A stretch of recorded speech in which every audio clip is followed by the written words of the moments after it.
हरे कृष्ण दोस्तों आज मैं आपके लिए श्रीमद् भगवद गीता में से 25 महत्वपूर्ण शिक्षाएं लेकर आया हूं। और दोस्तों, मेरा ये दावा है, जो मनुष्य इन 25 शिक्षाओं को पूरा सुनेगा और अपने जीवन में इसको लागू करेगा, ऐसा व्यक्ति कभी भी किसी परेशानी में नहीं आएगा। ऐसा व्यक्ति जीवन में आनंद का अनुभव करेगा और अपने जीवन में उच्चतम से उच्चतम शिखर को प्राप्त करेगा। तो दोस्तों, ध्यान लगाकर श्रीमद् भगवद गीता की इन 25 शिक्षाओं को सुनिए और अपने जीवन में इसको लेकर आइए। पहली शिक्षा है धर्म। भगवद गीता का मुख्य विषय धर्म है, जो किसी के कर्तव्य, धर्म और नैतिक मार्ग को सूचित करता है। यह सिखाता है कि व्यक्तियों को अपने कर्तव्यों का ईमानदारी से और परिणामों के आसक्ति के बिना पूरा करना चाहिए। दूसरी शिक्षा, आसक्ति से मुक्ति। गीता में यह महत्वपूर्ण सिखाया गया है कि कर्मों को पूरा करते समय उनके परिणामों से आसक्ति नहीं करनी चाहिए। तीसरी शिक्षा, आत्मज्ञान। गीता में आत्मज्ञान की महत्वपूर्ण बात की गई है। यहाँ पर आत्मा के असली स्वरूप को समझने के लिए ध्यान और साधना की महत्वपूर्ण बातें दी गई हैं। चौथी शिक्षा, योग। गीता में विभिन्न प्रकार के योग अर्थात योगाभ्यास की चर्चा होती है, जैसे कि कर्म योग, कर्म का मार्ग, भक्ति योग, भगवान में भक्ति, ज्ञान योग, आत्मा के ज्ञान का मार्ग। पांचवी शिक्षा, समर्पण। गीता में भगवान के प्रति समर्पण की महत्वपूर्ण बात की गई है। यह सिखाता है कि हमें अपने सर्वोत्तम और अपने कार्यों को भगवान के समर्पण में करना चाहिए। छठी शिक्षा, आत्मा का अमरता। गीता में आत्मा के अमरता और शरीर के परिणाम जीवन के महत्वपूर्ण विषय में बताया गया है। यह बताता है कि आत्मा अनंत और अविनाशी है। सातवीं शिक्षा, समता। गीता में समता का महत्व दिलाया गया है, जिसका अर्थ है कि सुख और दुख, लाभ और हानि के प्रति समान भावना बनाए रखना चाहिए। आठवीं शिक्षा, भक्ति का मार्ग। गीता में भगवान के प्रति भक्ति का मार्ग भी बताया गया है, जिसमें प्रेम और समर्पण का महत्व होता है। नौवीं शिक्षा, स्वधर्म। गीता में स्वधर्म की महत्वपूर्ण बात की गई है, जिसका अर्थ है कि हमें अपने धार्मिक और सामाजिक कर्तव्यों का पालन करना चाहिए। 10वीं शिक्षा, आत्मनिग्रह। गीता में आत्मनिग्रह या आत्मनियंत्रण की महत्वपूर्ण बातें हैं, जिसका अर्थ है कि हमें अपने स्वाभाविक इच्छाओं और अहंकार को नियंत्रित करना चाहिए। 11वीं शिक्षा, संयम और संयमित भोजन। गीता में आहार के संयम का महत्व बताया गया है। यह सिखाता है कि हमें मात्र उपयोगी और सात्विक आहार का सेवन करना चाहिए, ताकि हमारा शरीर और मन स्वस्थ रहे। 12वीं शिक्षा, आपसी समझदारी। गीता में आपसी समझदारी का महत्व बताया गया है। यह सिखाता है हमें कि हमें दूसरों के साथ सहमति और समझदारी से व्यवहार करना चाहिए। 13वीं शिक्षा, कर्तव्य का महत्व। गीता में कर्तव्य का महत्व बताया गया है और यह कहता है कि हमें निष्काम कर्म करना चाहिए, अर्थात कर्मों को सिर्फ कर्म करने के लिए करना चाहिए और उनके फल की चिंता नहीं करनी चाहिए।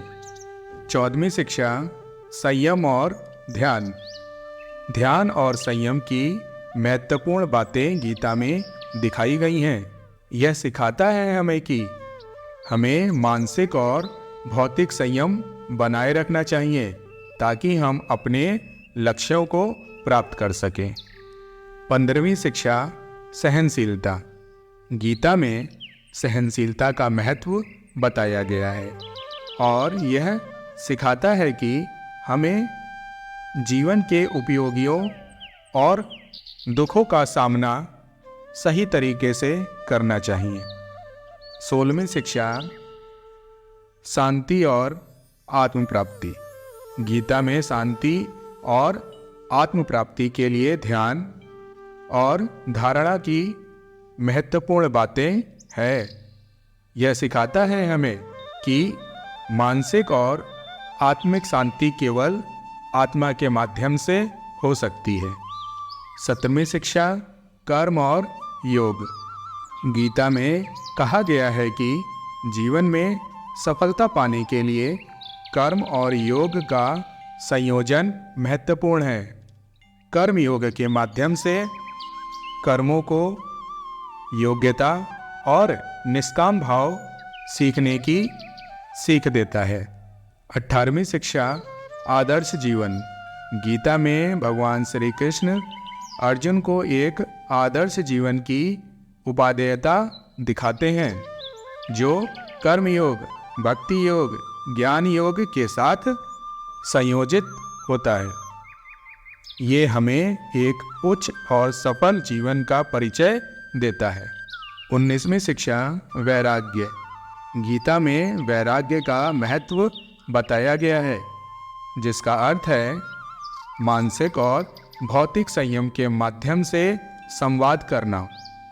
यह सिखाता है कि आपसी आसक्ति से दूर रहना कितना महत्वपूर्ण है। 20वीं शिक्षा, समर्पित जीवन। गीता में श्रद्धा और समर्पण के महत्व को प्रमोट किया गया है।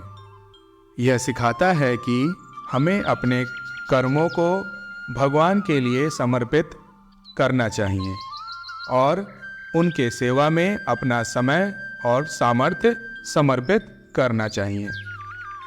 21वीं शिक्षा, पुनर्जन्म और मोक्ष। गीता में पुनर्जन्म के विषय पर चर्चा की गई है और यह बताया गया है कि मोक्ष संसार के चक्र से मुक्त होकर आत्मा की मुक्ति होती है। 22वीं शिक्षा, संघर्ष और संघर्ष की नीति। गीता में संघर्ष को स्वीकार करने की भी नीति बताई गई है, लेकिन यह सिखाती है कि संघर्ष को सही तरीके से प्रबंधित करना चाहिए। यह बताती है कि किसी भी कठिनाई को अवसर में बदलने का कौशल कैसे विकसित किया जाए। 23वीं शिक्षा, आदर्श संवाद। भगवद गीता में अर्जुन और कृष्ण के बीच का संवाद एक आदर्श संवाद का प्रतीक है जिसमें गहरे धार्मिक, नैतिक और दार्शनिक मुद्दे उठाए जाते हैं। ये हमें संवाद की महत्वपूर्ण भूमिका समझाता है। 24वीं शिक्षा, संपूर्णता और संपूर्णता की दिशा। गीता में संपूर्णता की दिशा में जाने का मार्ग दिखाया गया है जिसमें शरीर, मन और आत्मा को समर्थन और संतुलन में रखने की महत्वपूर्ण बातें की गई हैं। 25वीं शिक्षा, परमात्मा का ज्ञान।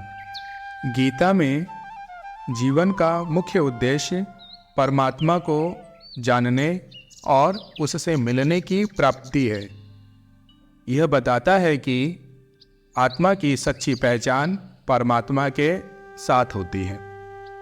दोस्तों, ये 25 शिक्षाएं जिसके विषय में भगवान श्री कृष्ण ने भगवद गीता में विस्तार से अर्जुन को समझाया है। दोस्तों, ये 25 मुख्य बातें हैं। यदि कोई भी मनुष्य इन 25 बातों पर अपना जीवन जीने की प्रतिज्ञा लेता है तो ऐसा जीवन कृष्ण को समर्पित होता है। ऐसा जीवन ही कृष्ण को पसंद आता है। दोस्तों, हम आपके लिए भगवद गीता के अध्याय 1 से लेकर अध्याय 18 तक सभी अध्यायों का हिंदी अनुवाद हमने अपने YouTube चैनल के प्लेलिस्ट में डाल दिया है, जहां पर आप जाकर सभी अध्याय को अपनी मातृभाषा में सुन सकते हैं, समझ सकते हैं। हमने उसके मर्म को भी समझाने का प्रयत्न किया है। उम्मीद है दोस्तों, आप सभी को भगवद गीता का ज्ञान पसंद आएगा, सुनने में आनंद आएगा और इसको जीवन में उतारने का प्रयास करेंगे। इसी प्रकार आप हमारे साथ बने रहिए, भगवद गीता का आनंद लीजिए, सुनिए और सुनाइए। यही वो ज्ञान है जो मानव जीवन को सही राह दिखाएगा, जीवन जीने का सही तरीका बताएगा। हम फिर मिलेंगे आपसे, श्रीमद् भगवद गीता का एक नया ज्ञान, नया स्वरूप लेकर आएंगे आपके लिए। तब तक के लिए आप हमारे साथ बने रहिए। हरे कृष्णा, हरे कृष्णा।